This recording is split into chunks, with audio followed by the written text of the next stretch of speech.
ಆದರೆ ಆ ನಯವಿನಯದ ಹಿಂದೆ ನಿಮ್ಮನ್ನೇ ನಂಬಿದ ಬಿಜ್ಜಳ ಪ್ರಭುಗಳಿಗೆ ದ್ರೋಹ ಬಗೆದು ತೈಲಪನನ್ನು ಗಾದಿಗೇರಿಸುವ ಸನ್ನಾಹ ಪ್ರಸಂಗ ಬಂದರೆ ಅವೇ ಏರುವ ಸಂಚಿದೆ ಎಂಬುದು ನಮ್ಮ ಮಹಾಪ್ರಭುಗಳಿಗೆ ಚೆನ್ನಾಗಿ ತಿಳಿದು ಬಂದಿದೆ.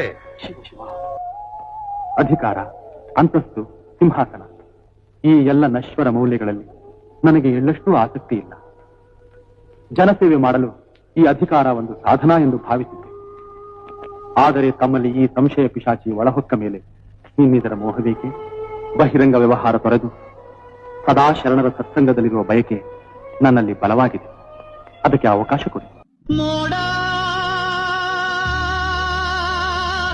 ನೇಸರ ನಾನುಂಗಿದಂತೆ ನೋಡ, ಸೂರ್ಯನೊಬ್ಬನೇ ಚಂದ್ರನೊಬ್ಬನೇ, ಸತ್ಯವೆಂದರೆ ಆ ದೇವನೊಬ್ಬನೇ.